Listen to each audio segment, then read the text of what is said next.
Salam. Puji Tuhan. Kita bersyukur hari ini kita semua ada di gereja. Dan hari ini kita merayakan syukuran atas kebaikan Tuhan. Gereja ini di bawah Tuhan sudah usia 8 tahun. Kalau saudara tahu usia 8 tahun berarti itu usia anak sudah SD begitu ya. Naik kelas 2 begitu. Jadi dari kita yang tertati-tati, Tuhan bawa semakin lebih baik, berjalan bisa dengan kaki sendiri dan bisa melihat bagaimana Tuhan itu campur tangan ya.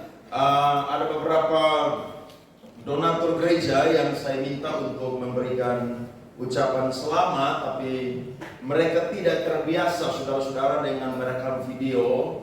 Jadi akhirnya mereka tidak jadi memberikan ucapan, tapi mereka mendoakan dan mereka berkata bahwa sebisa mungkin sampai kapan Tuhan memberkati kami, maka kami akan terus menabur bagi pekerjaan Tuhan di Kupang Presiden. Beri tepuk tangan kepada Tuhan, saudara. Saya ingat sekali waktu saya pulang Kupang, Tuhan kasih firman 1 Tesalonika 5 ayat 24. Ia yang memanggil kamu adalah setia, Ia juga yang akan memberkatinya. Itu firman saya rekam saudara sampai hari ini, dan saya percaya bahwa kalau Tuhan yang panggil, Tuhan yang pilih, maka Tuhan akan bertanggung jawab. Amin saudara-saudara. Sehingga hari ini gereja usia 8 tahun, ada banyak hal saudara-saudara yang jadi pergumulan kita, ada tanah ya dan lain sebagainya, tapi kita percaya bahwa kalau Tuhan yang sudah tolong kita dari tanggal 8 Juni 2016, maka hari ini pun juga tanggal 9, kemarin kita ulang tahun yang ke-8, Tuhan yang sama pun juga akan tetap menyertai, menolong, mencukupi semua kebutuhan. Amin ya. Karena Tuhan itu setia. Kalau dahulu dia setia, kemarin dia setia, hari ini dia setia, besok juga dia akan setia. Satu hal yang menjadi kerinduan saya dan saudara-saudara, khususnya saya, adalah kita bisa punya sebidang tanah untuk membangun gereja sendiri ya. Kalau saya ingat kita mulai gereja itu dari belakang Angkatan Laut, kemudian pindah ke depan rumah sakit umum, kemudian pindah ke depan Mitra Swalayan, kemudian pindah ke samping Cemara Indah, kemudian ruko terbakar saudara-saudara 1 tahun yang lalu pindah ke Kodim, dan tanggal 2 November 2023 kita pindah di tempat ini. Saudara, kurang lebih sudah 6 kali kita fata morgana saudara-saudara.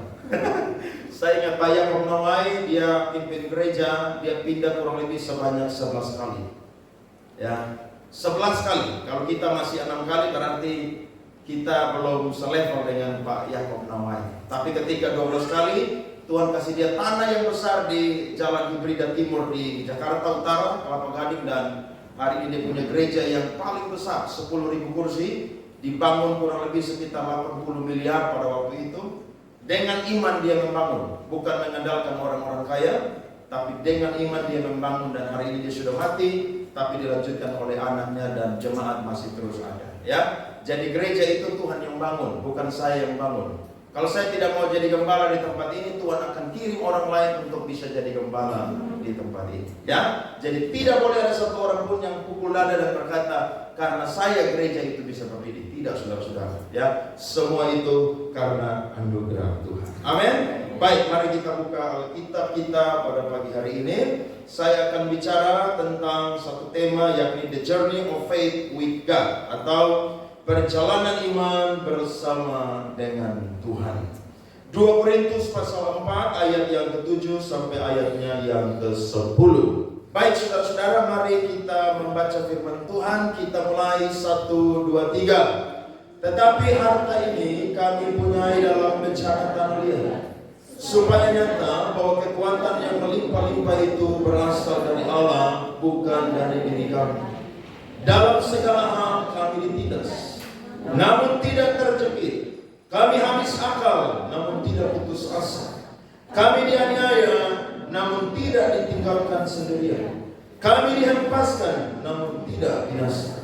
Kami senantiasa membawa kematian Yesus dalam tubuh kami, supaya kehidupan Yesus juga juga menjadi nyata di dalam tubuh kami. Beri tepuk tangan kepada Tuhan. Amin.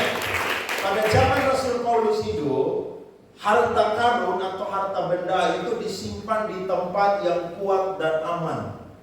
Dan biasanya orang menggunakan peti yang kuat yang terbuat dari emas, ataupun juga dari lemari yang kuat sehingga tidak bisa dibongkar oleh pencuri. Saudara-saudara, betapa berartinya harta. Sehingga orang-orang yang mempunyai harta, mereka begitu menjaga harta mereka supaya harta mereka itu tidak rusak ataupun juga hilang. Dan juga mereka bersyukur bahwa ketika mereka punya harta, maka mereka itu akan merasa kuat dan merasa aman karena ada harta kekayaan atau harta benda yang mereka miliki. Tetapi saudara-saudara, firman Tuhan pada pagi hari ini berbicara beda kepada kita semua. Yakni saya dan saudara seperti Rasul Paulus dan rekan-rekannya, mereka itu memiliki harta karun yang berbeda dari yang dimiliki oleh orang-orang yang tidak percaya kepada Allah. Ketika Paulus menuliskan surat Korintus ini, saudara-saudara, maka dia itu sedang ada di satu kota, yakni Efesus. Efesus adalah salah satu kota dari provinsi Asia Kecil atau Asia Minor. Dia ketika melakukan perjalanan misi yang kedua pada tahun kurang lebih sekitar tahun 50 Masehi, maka gereja di Korintus itu lahir, saudara-saudara. Dan ketika gereja di Korintus itu lahir, maka jemaat itu semakin bertambah. Bahkan juga mereka diberikan karunia-karunia rohani yang hebat, yang luar biasa. Sehingga gereja ini begitu maju, bahkan menjadi contoh dan teladan bagi jemaat-jemaat yang lain yang Rasul Paulus rintis. Tetapi yang menarik, saudara, ketika dia kirim surat ini, maka dia sedang mengevaluasi pelayanannya bersama dengan rekan-rekan setimnya di dalam melakukan perjalanan misi mereka. Dia mau menguatkan jemaat-jemaat yang ada di Korintus. Dia mau menghibur jemaat-jemaat yang ada di Korintus supaya mereka itu kuat. Kenapa? Karena Paulus pun juga pernah ketakutan ketika dia ada di satu kota, namanya adalah kota Korintus. Coba saudara perhatikan Kisah Para Rasul pasal 18 ayat 9 sampai ayatnya yang ke-11. Kisah Rasul pasal 18 ayat 9 sampai ayat yang ke-11.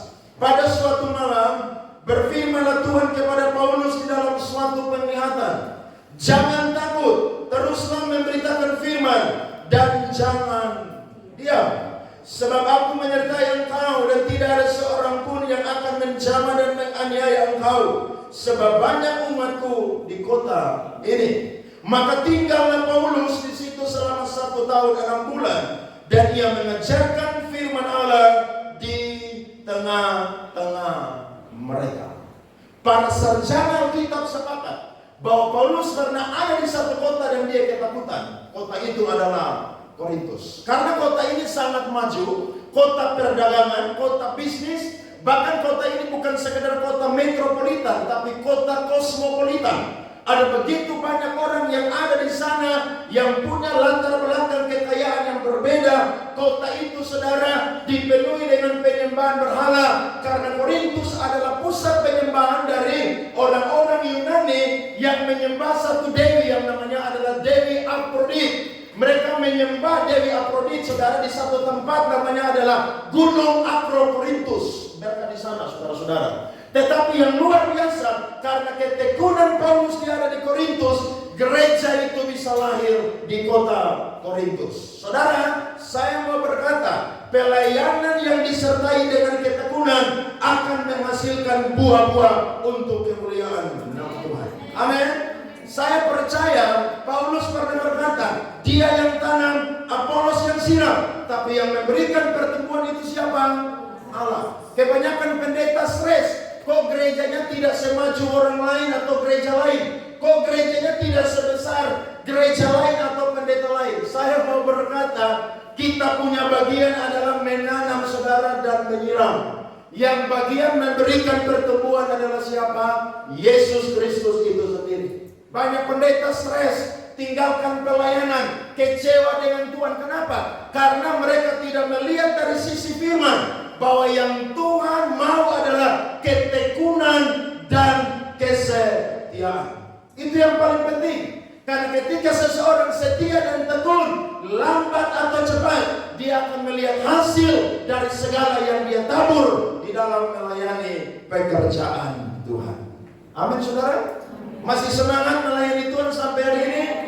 Saya melayani Tuhan 15 tahun main keyboard, melalang buana di Kupang, di Bandung, di Jakarta, Papua.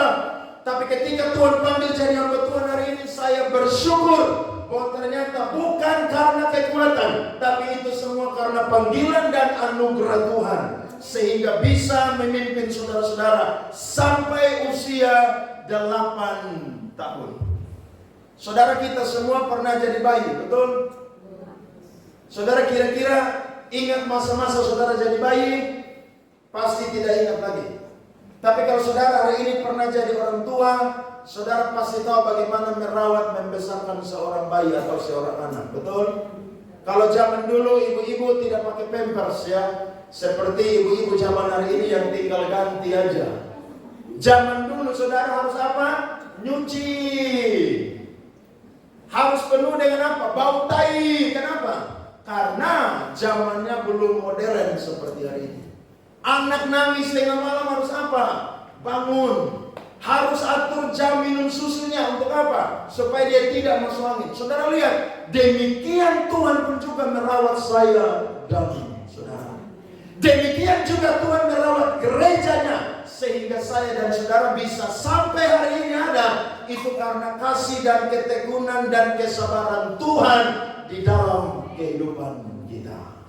Jadi tidak ada yang bangga-bangga dan berkata bahwa karena saya gereja ini bisa jalan, bisa berdiri. Tidak ada, saudara. Semua itu karena Tuhan Yesus saja. Mari kita perhatikan Paulus ketika ada di Efesus, saudara, maka dia menghadapi tantangan-tantangan yang besar. Ketika dia ada di Asia Kecil, dia menghadapi tantangan-tantangan yang besar.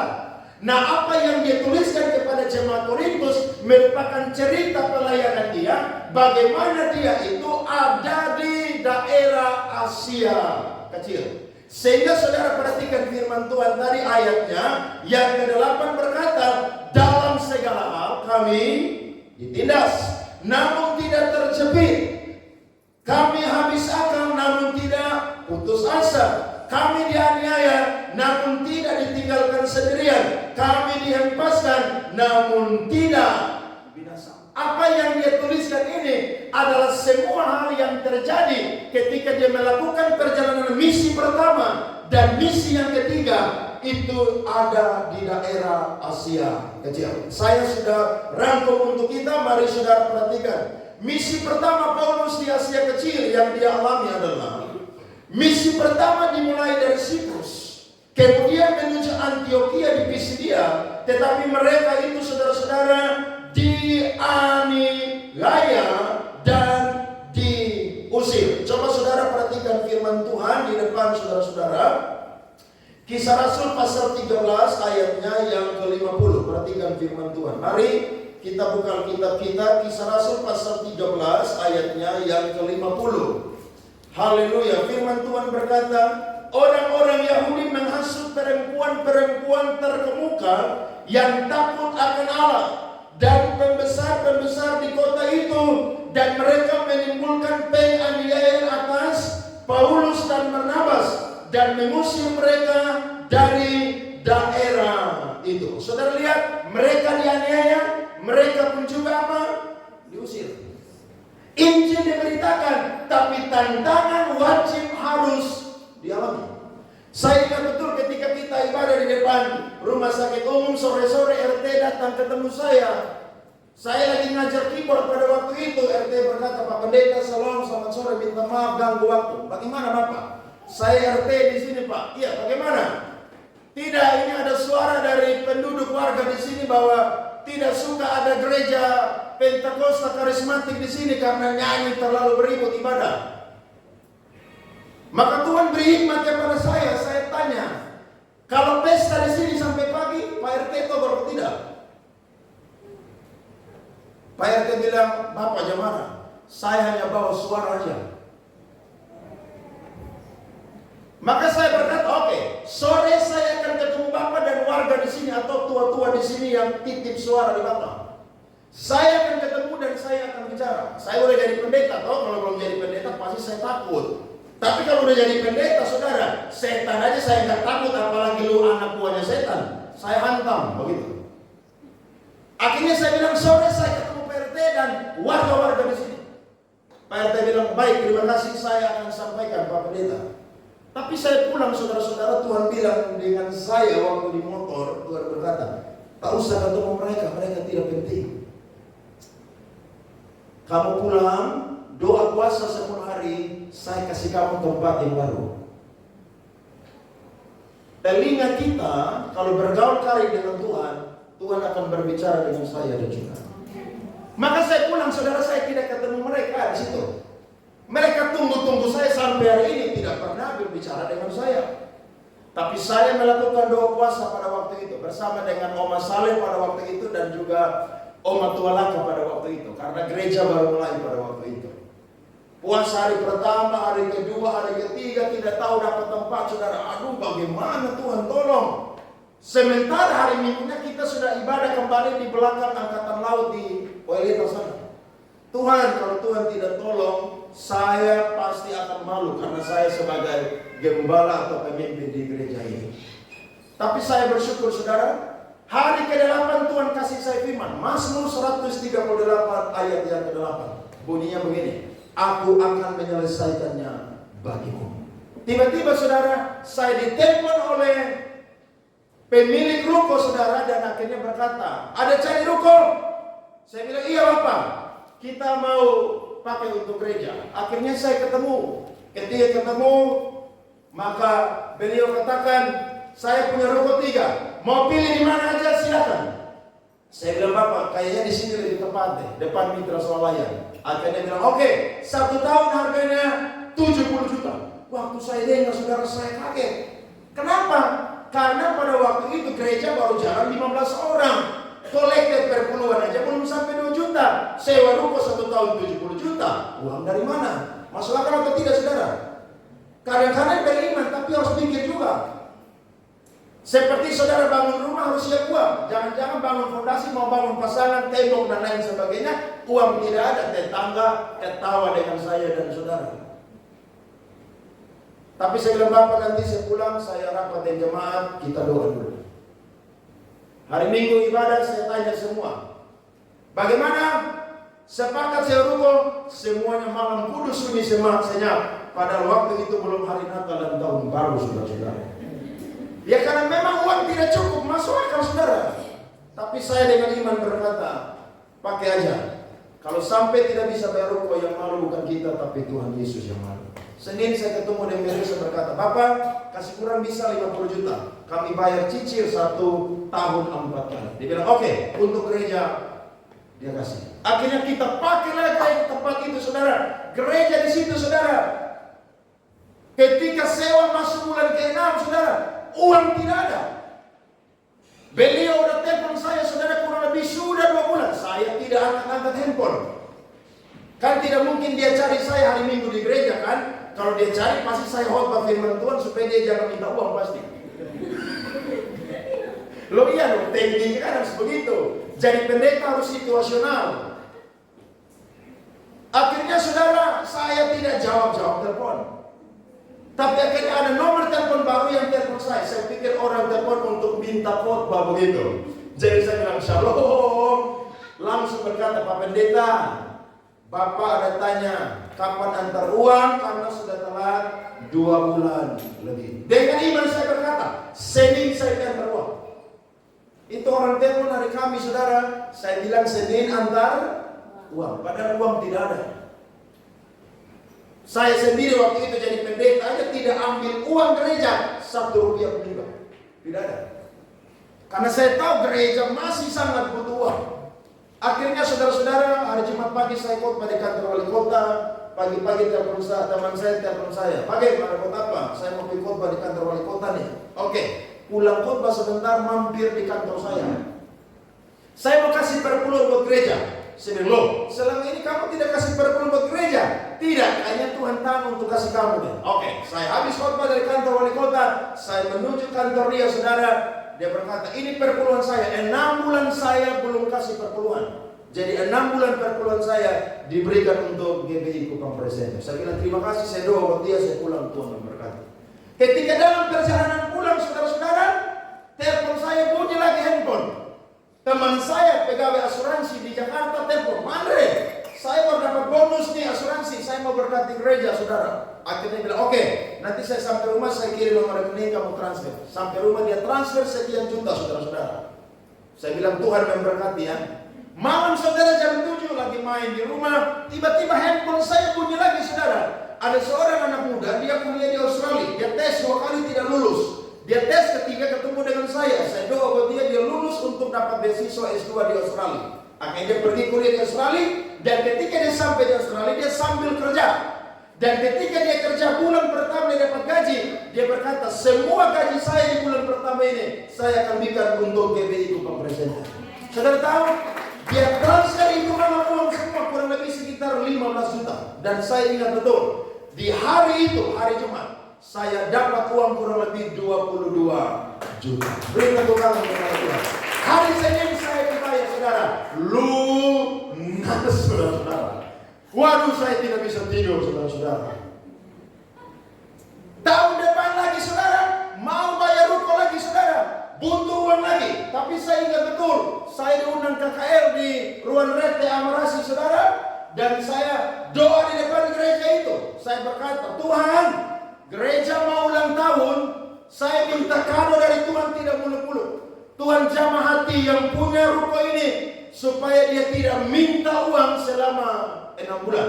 Karena pada waktu itu kita sudah dapat ruko di samping Cemara Indah. Jadi kita harus pindah, maka harus butuh uang. Untuk apa? Sewa ruko yang baru, dan juga untuk yang namanya beli alat musik. Karena pada waktu itu baru pakai keyboard saja. Jadi butuh uang cukup banyak. Saya khotbah, saudara-saudara, pada waktu itu di Ruang Rete, dan pulang. Tiba-tiba beliau telepon saya dan minta uang. Ketika saya ketemu dia di kantor, saya sudah doa puasa buat dia 1 hari sebelum ketemu. Tuhan jamah dia punya hati. Ketika ketemu, dia ikut doa saya ketika saya doa di Amarasi, saudara. Akhirnya, saudara, ketika bertemu, saya bingung. Beliau selama ketemu saya tidak pernah lebih dari 10 menit. Namanya orang kaya dan orang sibuk tuh. Tiap menit, saudara, handphone bunyi. Tapi saya aneh, saudara, pada waktu itu beliau kasih duduk saya kurang lebih 1,5 jam. Dan dia cerita bagaimana dia memulai dia punya karir, saudara, sampai hari ini dia jadi orang yang diberkati Tuhan. Singkat cerita dia bilang begini, Adek, sudah 6 bulan ini tidak usah bayar ruko. Saudara lihat tuh, memang Tuhan itu dahsyat, betul ya. Tuhan itu dahsyat, saudara. Akhir tahun kita mau pindah di ruko yang baru, tiba-tiba dapat berkat 20 juta lagi. Yang ada bukan keluar uang, justru dapat uang lagi, saudara-saudara. Ketika kita ibadah di atas, saudara-saudara, begitu banyak pertolongan Tuhan. Sampai ruko itu kebakar, saudara. Saya ingat betul, kabel LCD seperti urat, saudara, itu terbakar tapi tidak hangus dan tidak rusak sedikit pun. Laptop, saudara, hangus dengan tas-tasnya, tapi laptop masih jadi sampai hari ini. Saudara lihat, Tuhan kalau menyertai saya dan saudara, maka kita akan jadi orang-orang yang lebih daripada benar. Amin. Paulus dan jemaat yang menghadapi tantangan yang besar, mereka sangat-sangat sukar untuk bisa mengerti. Tapi itulah tantangan yang dihadapi oleh Rasul Paulus ketika dia ada di daerah Asia Kecil. Yang kedua, saudara, tantangan di misi yang pertama di Asia Kecil adalah Paulus dan Barnabas berpindah ke Ikonium, Listra, dan Derbe. Sebagian menolak pemberitaan Injil, bahkan mereka disiksa dan dilempari dengan batu. Kisah Rasul 14 ayat 2 dan 5. Perhatikan firman Tuhan. Tetapi orang-orang Yahudi yang menolak pemberitaan mereka memanaskan hati orang-orang yang tidak mengenal Allah dan membuat mereka gusar terhadap saudara-saudara itu. Maka mulailah orang-orang yang tidak mengenal Allah dan orang-orang Yahudi bersama-sama dengan pemimpin-pemimpin, mereka menimbulkan suatu gerakan untuk menyiksa dan melempari kedua rasul itu dengan apa, saudara-saudara? Batu. Tantangannya berat sekali. Tapi Kisah Rasul 14 ayat 19 juga berkata, tetapi datanglah orang-orang Yahudi dari Antiokhia dan Ikonium dan mereka membujuk orang banyak itu, membiak mereka. Lalu mereka melempari Paulus dengan batu dan menyeretnya keluar kota. Perhatikan, Alkitab berkata, karena mereka menyangka bahwa apa? Ia telah apa? Mati. Makanya orang kalau jadi hamba Tuhan itu harus panggilan, saudara. Gak boleh ikut-ikutan. Manusia lihat kita, aduh kamu ini tidak bisa, kamu ini tidak bisa jadi pendeta. Manusia boleh berkata kamu tidak bisa, tapi kalau Allah berkata kamu bisa, maka itu mantap, saudara. Jadi hamba Tuhan itu harus kuat rohnya, mentalnya harus kuat. Kenapa? Karena namanya hamba berarti budak. Budaknya Allah maupun juga orang yang harus rendah hati di dalam melayani dan merawat jemaat atau orang percaya. Sehingga ketika seseorang kuat, itu bukan karena kekuatannya, tapi karena Tuhan. Paulus, saudara, mereka sangka dia udah mati, padahal ternyata dia masih hidup. Kemudian misi yang ketiga kita perhatikan, saudara-saudara. Yang pertama adalah ada beberapa orang menghina jalan Tuhan di Efesus. Kisah Rasul 19 ayat yang ke-9, Alkitab berkata, tetapi ada beberapa orang yang tegar hatinya. Mereka tidak mau diyakinkan. Malahan apa, saudara? Mengumpat atau menghina jalan Tuhan di depan orang banyak. Karena itu Paulus meninggalkan mereka dan memisahkan murid-muridnya dari mereka. Dan setiap hari berbicara di ruang kelas kuliah Tiranus. Saudara, tantangan demi tantangan dihadapi oleh Rasul Paulus dan rekan-rekannya. Bahkan saya catat yang terakhir, saudara, Gaius dan Aristarchus itu diseret di kota Efesus. Kisah Rasul 19 ayat yang ke-29. Seluruh kota menjadi kacau dan mereka rame-rame membanjiri gedung kesenian serta menyeret Gaius dan Aristarchus, keduanya orang Makedonia dan teman seperjalanan Paulus. Saudara perhatikan, dari apa yang Alkitab catat dan sudah saya rangkumkan, kira-kira kesimpulan apa yang bisa kita katakan kepada Rasul Paulus dan rekan-rekannya? Kesimpulannya adalah, dimanapun mereka berada, sengsara dan maut menanti mereka. Makanya jadi hamba Tuhan itu 10:1. 9 orang kerja sekuler, tapi ada 1 orang yang Tuhan pilih jadi hamba Tuhan. Karena hamba Tuhan itu mutlak harus panggilan dan pilihan Allah. Dan ada orang-orang, saudara, yang jadi hamba Tuhan dari latar belakang yang berbeda-beda. Ada yang dari jahat sekali, nakal sekali, saudara. Tuhan panggil, Tuhan pilih, tetapkan jadi hamba Tuhan. Ada orang, saudara, yang kaya, saudara, tapi Tuhan suruh tinggalkan kekayaannya, bisnisnya untuk full melayani Tuhan. Ada orang, saudara, yang sukses dalam karir, saudara-saudara, tapi Tuhan panggil dia untuk melayani Tuhan. Latar belakang boleh beda, tapi namanya menjadi seorang pengikut Kristus dan hamba Tuhan mutlak harus dipilih oleh Allah. Ini yang dirasakan oleh Rasul Paulus dan teman-temannya. Dimanapun mereka berada, sengsara dan maut menanti mereka. Tapi yang menarik, ayat yang ke-7, mari kita baca ulang firman Tuhan ini. 1, 2, 3. Tetapi harta ini kami punyai dalam bejana tanah liat, supaya nyata bahwa kekuatan yang melimpah-limpah itu berasal dari Allah, bukan dari diri. Siapakah harta bagi Paulus dan teman-temannya ketika mereka menjadi hamba Tuhan? Yang pertama, keterangan Alkitab mencatat dengan jelas bahwa harta Rasul Paulus dan rekan-rekannya adalah Allah itu sendiri. Orang kaya bisa punya harta benda, saudara. Mereka simpan di peti emas yang kuat, mereka simpan di lemari yang kuat. Tapi Paulus berkata bahwa Paulus dan rekan-rekan adalah bejana yang terbuat dari tanah liat. Saudara pernah punya guci di rumah atau hari ini pernah punya guci atau ada di rumah saudara? Kira-kira guci itu dilemparkan pecah atau tidak? Pecah. Paulus mau berkata bahwa dia dan rekan-rekannya sama seperti bejana yang terbuat dari tanah liat, yang tidak elok dilihat, yang tidak menarik, yang tidak berharga nilainya, bahkan yang mudah rapuh. Tetapi karena ada Allah di dalam diri mereka, maka bejana yang tidak mulia itu, bejana yang tidak terpandang itu, bejana yang mudah rapuh itu menjadi bejana yang kuat karena ada Allah tinggal di dalam diri mereka. Amin, saudara. Kalau hari ini kita evaluasi diri kita mengiring Tuhan dan melayani Tuhan, seberapa kuat kita tanpa Tuhan, saudara? Saya mau berkata, kita hancur, tidak bisa. Makanya kalau ada orang yang melayani Tuhan dan sombong, tinggal tunggu waktu, Tuhan akan rendahkan dia dan akan hancurkan dia. Sebab apa? Kekuatan yang melimpah-limpah itu bukan berasal dari diri, tapi berasal dari Allah yang memilih, memanggil dan juga menetapkan seorang hamba Tuhan. Kita bisa kuat hari ini, saudara, karena Tuhan. Berapa banyak saudara nangis sampai hari ini karena pergumulan saudara? Saudara rasa-rasa, aduh ikut Tuhan kok model begini. Dulu saya belum kenal Tuhan, tidak dapat tantangan. Sekarang saya kenal Tuhan, justru dapat tantangan.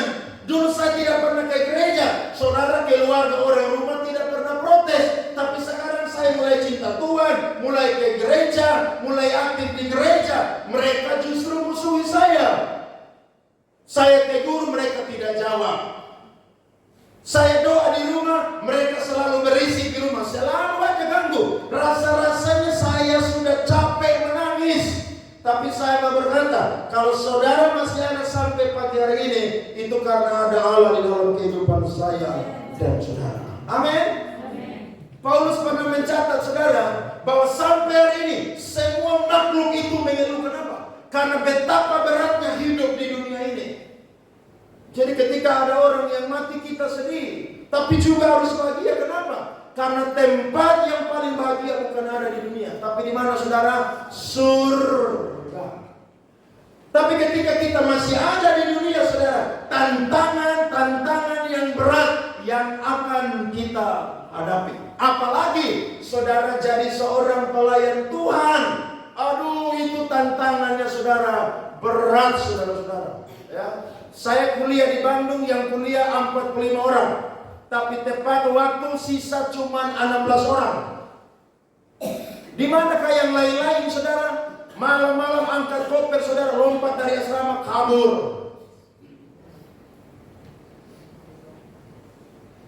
Makanya kalau saudara lihat seorang hamba Tuhan, saudara harus hargai.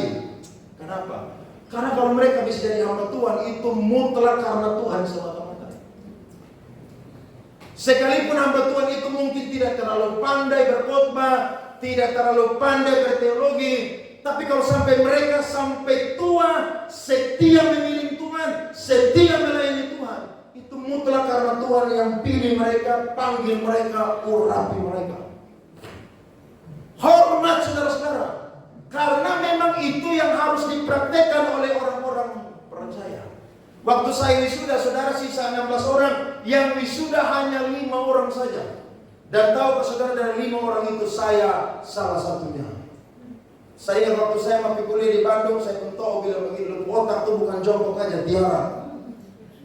Memang saya sekolah, saudara, tidak pernah belajar. Jangankan baca Alkitab, baca buku aja tidak pernah.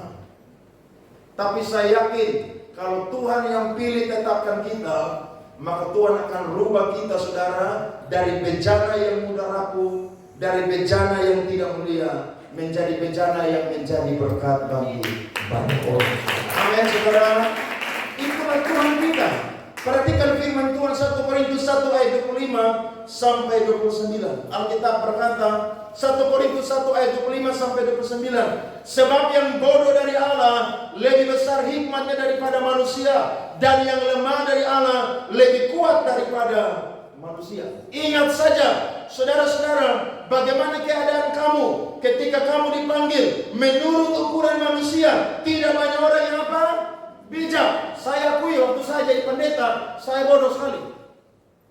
Karena saya sudah 7 tahun main band, di otak saya tuh cuma ada musik dan not balok, itu aja. Jadi kalau kasih not balok, saya akan bertapa sampai pagi pun juga sampai lunas itu PR.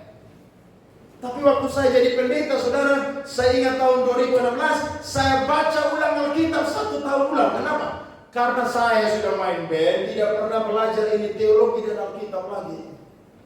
Sampai ada orang bilang, Andre jadi pendeta, bisa jadi pendeta. Saya bilang, saya tidak bisa, tapi Tuhan yang dorong saya ada di sini. Saya lagi asik ngeband di Jakarta, Tuhan nih kejar saya sampai 7 kali, baru saya nih pulang Kupang loh. Ke-6 kali itu saya ditabrak di Bandara Soekarno-Hatta Terminal 1A. Setiap kali saya ke Jakarta kalau lewat tempat ini, saya selalu nangis di tempat itu. Kenapa? Karena bayangkan saya ditabrak di jalan tol, tapi hampir 2 menit tidak ada satu mobil pun yang lewat di tempat itu. Tuhan jaga saya di situ. Kalau tidak saya udah mati di tempat itu. Tapi ketika saya jatuh, Tuhan bilang di kuping saya, pulang Kupang jadi pendeta. Saya tidak mau. Saya bilang, saya tidak mau Tuhan. Di Kupang semua udah orang Kristen. Di Kupang banyak pendeta hebat-hebat. Di Kupang banyak gereja. Saya tidak mau. Tapi saya ingat betul 2 April 2015 di Surabaya lah Tuhan panggil saya di situ. Akhirnya saya SA, altar call maju didoakan dan saya bilang, oke Tuhan, saya mau pulang Kupang jadi hamba Tuhan. Waktu saya nak pesawat pulang, saudara, nangis habis-habisan. Kenapa? Saya udah nyaman enak di sana. Tapi Tuhan suruh pulang untuk memulai sesuatu yang baru, yang tidak tahu dimulai dari mana dan siapa yang akan membantu. Tapi saya mau berkata, kalau Allah di dalam diri kita dan pelayanan kita, maka kita akan melihat kemuliaan demi kemuliaan yang Tuhan kerjakan dalam hidup kita dan pelayanan kita. Amin, saudara-saudara. Alkitab berkata, tidak banyak orang yang berpengaruh, tidak banyak orang yang terpandang, tetapi apa yang bodoh bagi dunia dipilih Allah untuk memerlukan orang-orang yang beriman, dan apa yang lemah bagi dunia dipilih Allah untuk memerlukan apa yang kuat, dan apa yang tidak terpandang dan yang hina bagi dunia dipilih Allah. Bahkan apa yang tidak berarti dipilih Allah untuk meniadakan apa yang berarti. Sama-sama baca 2-3. Supaya jangan ada seorang manusia pun yang memegahkan diri di hadapan Allah. Amin. Jadi kalau sampai ada hamba Tuhan yang makan puji, bilang lu tunggu waktu aja. Sampai hari ini saya melayani Tuhan, motivasi saya selalu jaga. Orang undang saya khotbah mau kasih PK, tidak kasih PK, saya akan pergi khotbah. Sekalipun ada yang bilang, Pak Andre khotbah tadi kurang memberkati, saya belajar lagi. Karena saya percaya semua orang yang melayani Tuhan mutlak tidak bisa kalau tidak ada Tuhan dalam dirinya. Karena Tuhan saja, maka semua orang bisa berdiri dan memberitakan firman Tuhan. Siapakah kita ini, saudara? Kita tidak bisa. Saya ingat sekali pendeta Niko Nyoto Raharjo dipanggil Tuhan jadi pendeta. Dia pendeta yang tidak bisa khotbah, tapi dia bisa cuman pakai gitar, nyanyi pujian penyembahan. Tapi tahu apa saudara? Gereja terbesar di Indonesia adalah digembalakan oleh pendeta Insinyur Niko Nyoto Raharjo. Rasul Paulus dan tim merasa bahwa semua hanya karena Tuhan saja. Perhatikan 1 Korintus 4 ayat 9 sampai 13. Alkitab berkata, sebab menurut pendapatku Allah memberikan kepada kami para rasul tempat yang paling rendah, sama seperti orang-orang yang telah dijatuhi hukuman mati, sebab kami telah menjadi tontonan bagi dunia, bagi malaikat-malaikat dan bagi manusia. Alkitab berkata, kami bodoh oleh karena apa? Kristus. Tetapi kamu arif dalam Kristus. Kami lemah, tetapi kamu kuat. Kamu mulia, tetapi kami apa? Hina. Sampai pada saat ini kami lapar, haus, telanjang, dipukul, dan hidup mengembara. Kami melakukan pekerjaan tangan yang berat. Kalau kami dimaki apa? Kami apa? Memberkati. Kalau kami dianiaya apa? Kami sabar. Kalau kami difitnah, kami tetap menjawab dengan ramah. Kami telah menjadi sama dengan apa? Sampah dunia, sama dengan apa? Kotoran dari segala sesuatu sampai pada saat ini. Saudara lihat, menurut ukuran manusia, Paulus dan teman-teman tidak layak jadi hamba Allah. Tapi karena ada Allah di dalam bejana yang rapuh itu, maka bejana itu menjadi bejana yang mulia dan kuat. Amin, saudara. Amin. Coba saudara evaluasi saudara sendiri. Kalau hari ini saudara bisa kuat, siapa yang ada dalam diri saya dan saudara? Jawabannya karena siapa? Tuhan. Coba saudara cek, saudara masih bisa kuat melayani Tuhan hari ini. Walaupun saudara tidak sempurna dalam banyak hal, tapi kalau saudara masih eksis dalam melayani Tuhan, itu mutlak Tuhan yang ada di dalam diri saya dan saudara. Tidak ada satu orang pun yang bisa berdiri dan berkata, ini karena kekuatan saya. Tidak bisa, saudara. Semua itu karena ada Allah di dalam diri saya dan saudara. Bejana yang tidak mulia ini menjadi bejana yang mulia karena ada Allah di dalam bejana tersebut. Pakai kesempatan pagi hari ini dengan firman, saudara semakin rendah hati dengan Tuhan. Saya ingat betul ketika Tuhan pimpin orang Israel keluar dari tanah Mesir. Alkitab mencatat dalam Keluaran 34, Musa berkata bahwa Tuhan, kalau Tuhan tidak jalan dengan kami, kami tidak akan pernah mau berjalan. Makanya Don Moon cipta satu lagu bunyinya, bila engkau tak besertaku, ku tak mau berjalan. Karena memang kalau tanpa Tuhan, saudara, kita akan sesat. Tanpa Tuhan kita akan kehilangan arah. Tanpa Tuhan, saudara, kita akan kalah. Tapi kalau dengan Tuhan, saudara, walaupun tantangan itu berat, walaupun sengsara itu berat, tapi ada kemuliaan yang Tuhan siapkan bagi saya dan saudara. Saudara mau cinta Tuhan tambah? Mau serius mau melayani Tuhan lebih lagi?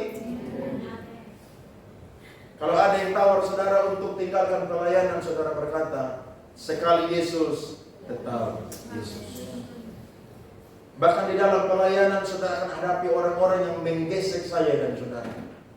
Orang-orang yang menyinggung perasaan saudara. Orang-orang yang tidak sepaham dengan pendapat saudara. Orang-orang yang punya karakter yang mungkin saudara tidak sukai. Tapi saya mau berkata, itulah dunia pelayanan. Amin. Saya cerita saudara minggu lalu waktu saya nonton di TikTok.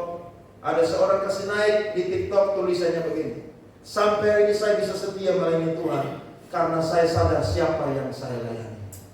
Bukan pendeta yang saya layani, tapi Tuhanlah yang saya layani. Kecewa boleh saudara, tapi menyerah tidak boleh. Amin. Putus asa boleh, tapi menyerah apa? Tidak boleh. Kenapa? Karena ada Tuhan di dalam diri saya dan saudara. Kalau Tuhan dalam diri kita, wah itu mantap saudara. Mantap saudara. Saya percaya Tuhan akan bawa kita dari satu kemuliaan sampai kepada kemuliaan yang luar biasa. Saya ingat pendeta Wiryo Hadi. Waktu dia jadi pendeta, dia punya mertua hina-hina dia. Kamu nikah dengan pendeta, kamu mau makan apa? Nanti kamu susah. Tapi dia berkata, karena Tuhanlah, maka saya mengambil keputusan untuk menikah dengan dia sebagai pendeta. Saudara tahu, hari ini dia diberkati oleh Tuhan luar biasa. Dia berkata, dulu istri saya makan pakai piring, sekarang makan pakai bakul, saudara-saudara. Dulu badan langsing seperti jalan baru di aspal, saudara. Sekarang jalan sudah penuh dengan polisi tidur, saudara. Kiri dan kanan, saudara. Jadi seni mengiring Tuhan itu indah, amin.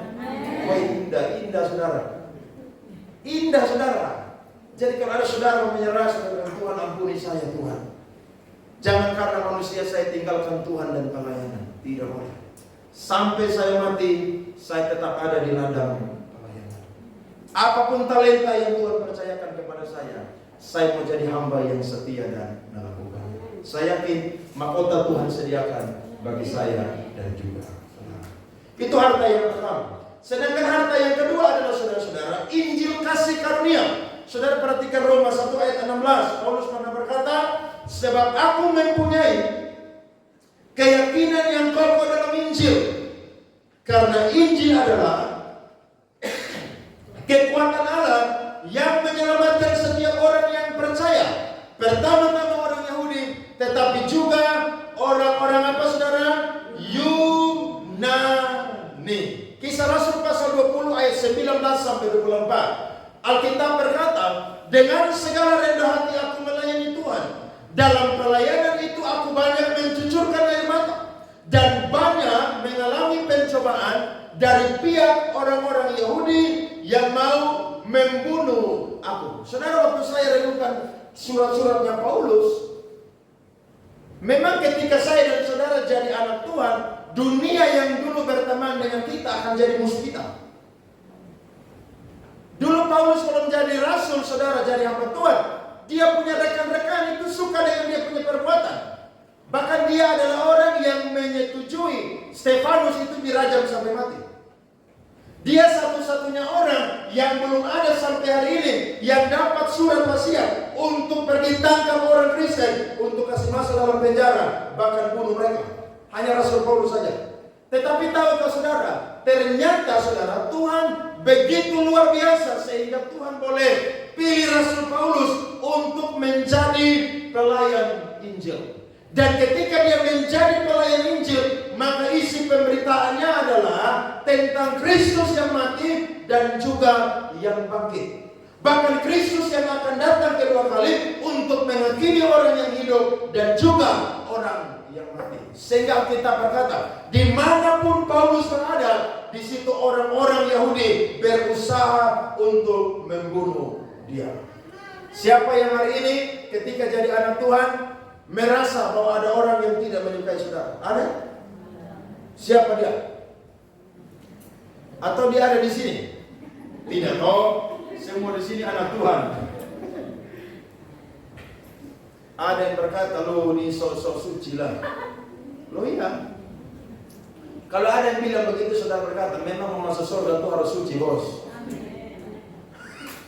Saudara balas pakai firman. Jawab orang bebal menurut kebebalannya. Salomo bilang, lu nih angka kasih kau tidur di gereja aja. Saudara berkata, saya tidak perlu tidur di gereja, tapi kalau ada kegiatan gereja saya harus ada di gereja.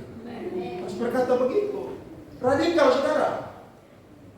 Saudara akan menjumpai banyak orang yang musuh saya dan saudara. Percaya nggak? Bahkan kalau saudara yang sudah menikah, ada suami yang belum bertobat, itu musuh dalam selimut, saudara-saudara. Saya dulu sebelum COVID itu suka khotbah di mana? Oevavi. Ada satu ibu bersaksi. Dia kalau mau datang ibadah, suami itu pukul kepala pakai hammer, saudara. Pakai palu. Saya bilang, saya pun saudara perempuan kalau begini, lu habis beta. Berbicara lu dan brimob, lah percaya saja. Orang mau datang ibadah, pukul orang.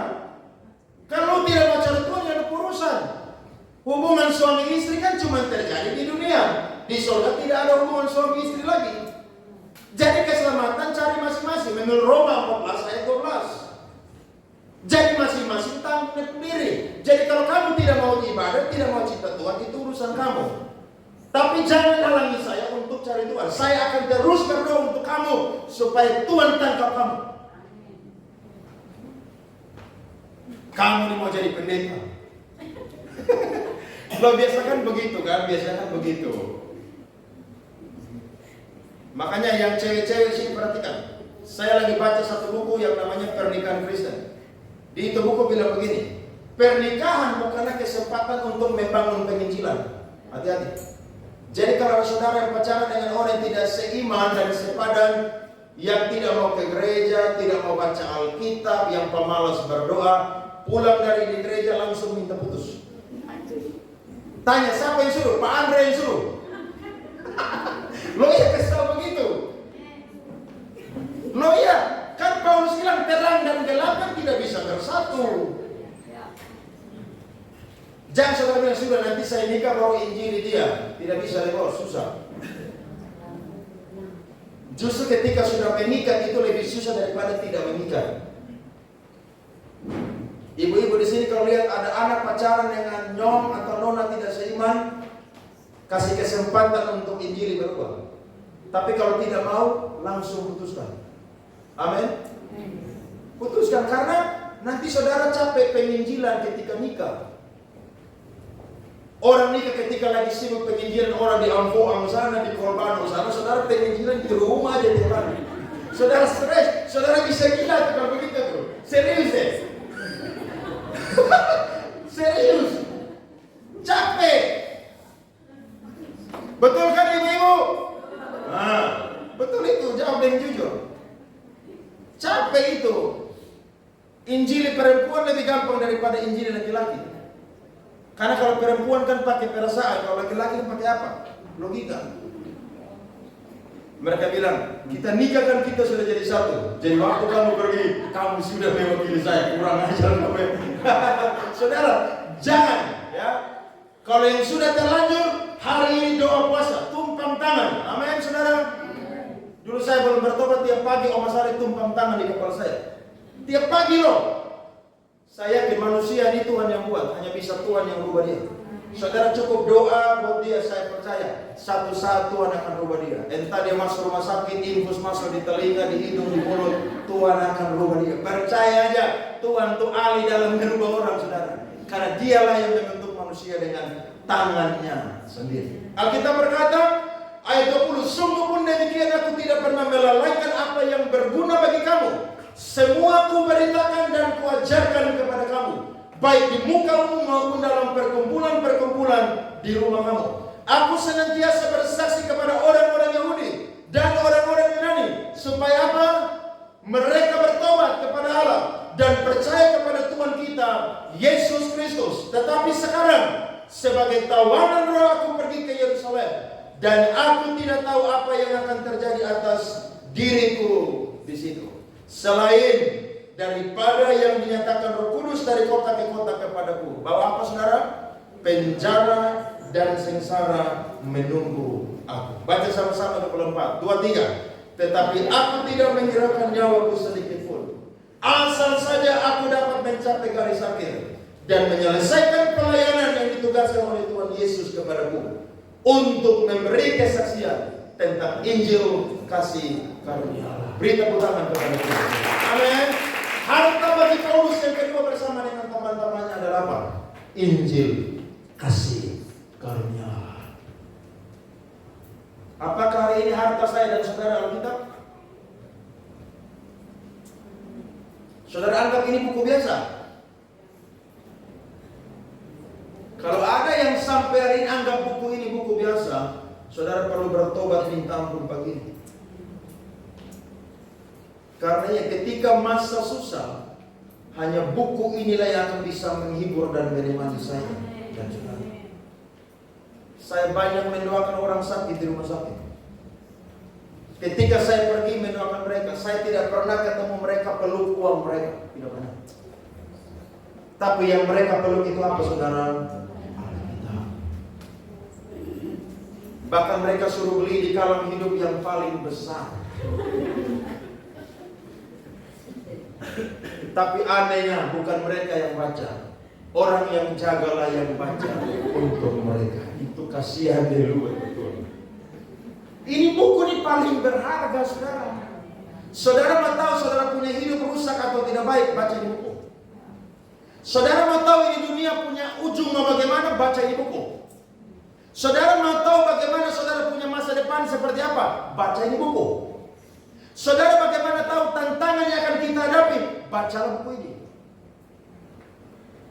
Seorang penerjemah Alkitab namanya John Wycliffe, dia pernah berkata, Alkitab itu dibuat sampai berdarah-darah saudara. 1500 tahun Alkitab ini saudara ditulis. Dari 40 penulis yang berbeda-beda, 40 generasi yang berbeda-beda. Tapi saudara tahu, pengilhamannya sama, tidak pernah bertolak belakang. Alkitab tidak pernah salah, sebab Alkitab adalah tulisan atau pengilhaman daripada Allah itu sendiri. Makanya orang kalau bergaul dengan firman, hidupnya beda saudara. Pasti hidupnya beda. Dia tidak akan mut-mut ibadah dengan Tuhan, karena tiap hari dia bergaul dengan apa? Firman Tuhan. Dia tidak akan mut-mut melayani Tuhan. Kenapa? Karena tiap hari dia bergaul dengan apa? Injil. Dia tidak akan menyerah ketika dia menghadapi tantangan, karena tiap hari dia bergaul dengan apa? Injil. Ketika kesusahan datang, yang keluar dari hati pikiran mulut dia adalah apa? Firman Tuhan. Waktu saudara khawatir, saudara ingat firman Tuhan berkata, kesusahan hari ini cukuplah untuk hari ini.